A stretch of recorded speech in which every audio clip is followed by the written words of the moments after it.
him with an open hand. And I realized that that's what he desired, for me to just to be at a point where I could do that. And and I was thankful that when we came back together that there was definitely a mutual side of things there, that what the Lord had been speaking to him too. And so New Year's Eve, I think, was kind of I guess just a time where the Lord really met both of us together, and some sweet time was shared, and it was just kind of like, all right, this is where we're going with this. So yeah. I could attest to that. They had a distant relationship because the maintenance on the car went drastically up, including hitting a deer, which didn't fare too well. Yeah, I hit a deer on the way to go see him, and it was a lot of adventures. Yeah. So I'll let you tell if you want about the engagement. Oh, okay. So that's kind of like. Okay. All right. Well, we had planned in last October, had the opportunity to go to Israel, and that was when the opportunity came, and so we decided we'd try to do it.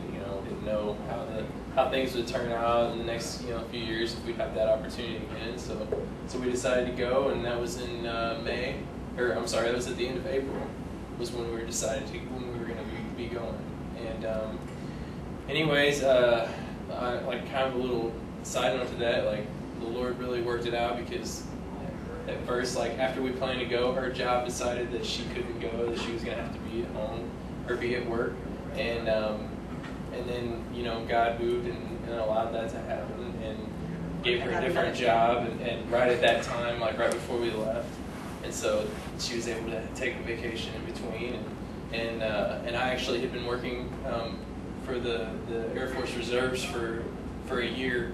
And I was on a one-year contract, a full-time contract with them, and that contract came up at that time too. So I had some time, and we went to Israel, and we went with the group from Kanakuk that we had been, the same place where we had met, and we went there and saw all the sights, and we have like 1,200 pictures. For those sometime, but I knew that. Like 2 weeks prior to this, I knew that I wanted to ask Michelle to marry me while we were in Israel, and I was trying to get a ring, and I found a jeweler that I wanted to deal with. I found the setting, but I couldn't find the right diamond. And anyway, I kept going back, and he'd say, okay, I got a new shipment in. He's like, just come take a look at them today. And so I did, and I'd be there for 2 hours looking at them. I was like, no, this isn't it. This isn't the right one. And so anyway, I kept going back. Well, the trip came, and I was like, I'll just have to figure something out, or I just won't use the ring at all.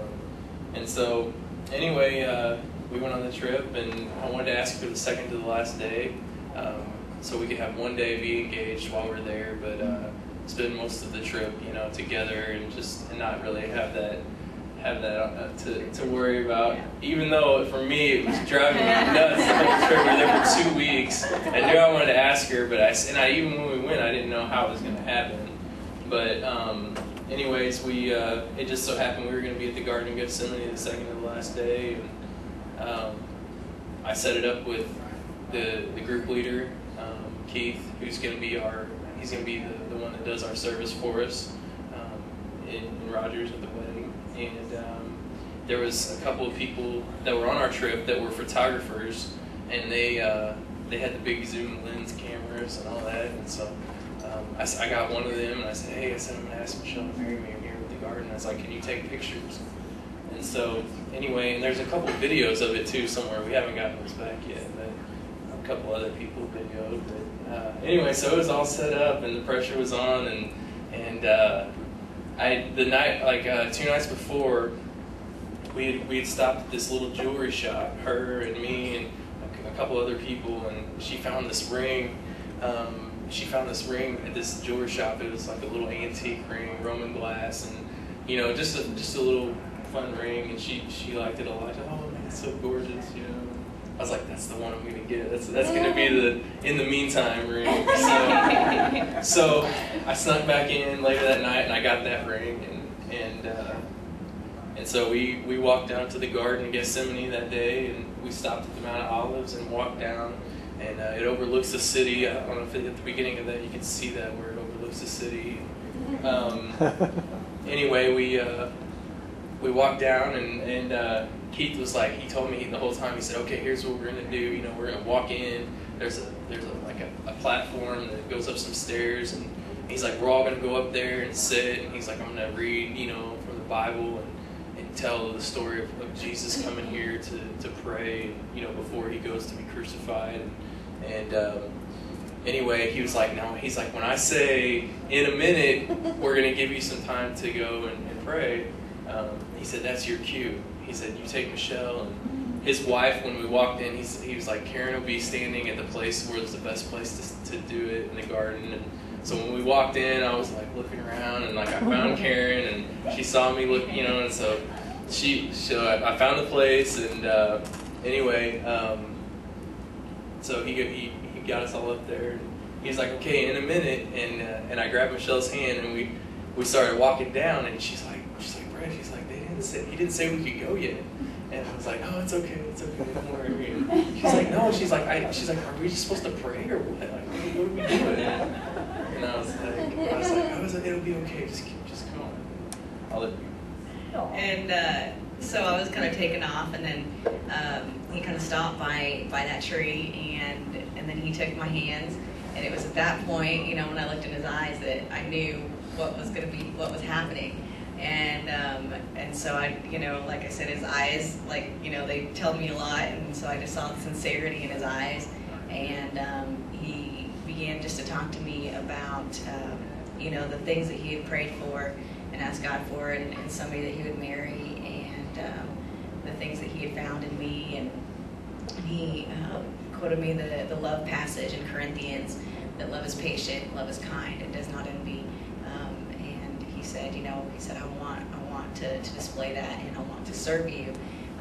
And so before he proposed to me, he sat me down on the little ledge by the tree, and he had his water bottle, and he started to take my shoes off, and then he said, just as Christ came to serve, and he said, I want to serve you.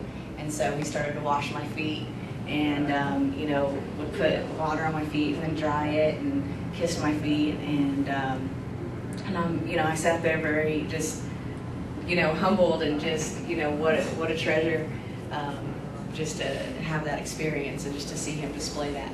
And then he stood me up, and then he got down on his knee and proposed, and then as he got up, and I said yes, of course, and then I saw the ring, and I was so taken back, because I just, I was like, oh my goodness, you got that ring, and when you know that they pick up just on little things, that makes a big difference, just to know that they are looking, and so anyways, it was so special, and then he, he told me too that he told me that he loved me for the first time when he proposed, and so that meant a lot as well, and those were the first times that, we'd exchanged those words, and then we just knelt down by the tree, and we just spent some time, praying for our future, and and what the Lord would hold, and if He desires to bless us with a family, and the type of parents that we might be, and so it was a very special, special time, and just to know that that Christ had been in that very garden as well, and in that area, it just really was powerful, and so. Then we started noticing. I started noticing that people had been taking, were stationed taking pictures, and in the bushes with the camera. And so he turned around and he gave him the fist pump, and it was good. So then we celebrated with everybody and got some olive branches from there. And so I'm still have yet to frame those, but I'm going to frame those from the place where he proposed. So, and here we are today. And I told her that. She loved the ring so much. I said, well, we could just use this one. She said, yeah. But as time went on, that seemed to change. Anyway, that's another story. Well, I didn't want to ruin the plans. You'd already started. Oh. You'd worked so hard. I mean, spending so much time. Yes. So, that's all.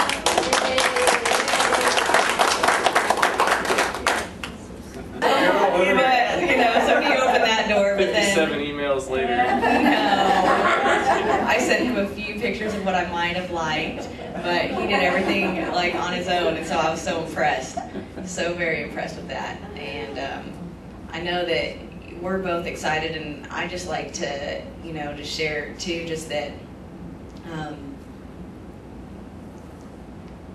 Just standing back and just even with, great grandma being here and seeing, she's reached, 101 the other day, and, to see just the generation of that and to know that her legacy is part of what we're living and we're going to leave, what she's leaving on earth one day. And to know too that, our parents are going to be doing the same thing, with their grandchildren. And, it's something that we both desire to wholeheartedly, serve the Lord in our life, and that we would honor Him in our marriage, and we've seen that in our family, and we're so grateful for both of our families, and just the tightness that we sense, and the sense of belonging that we know that no matter what we go through in life or the failures that we have, that our family's been there to support us, and I know that that's helped us just to bring us to the point that we are today. And so I just want to thank you guys too, for even family that is extended that maybe I met for the first time. One day I know that in heaven we'll see all the different ways that it's come together and the different ways that it's worked, and I think that's going to be the neatest thing. So thank you guys for today.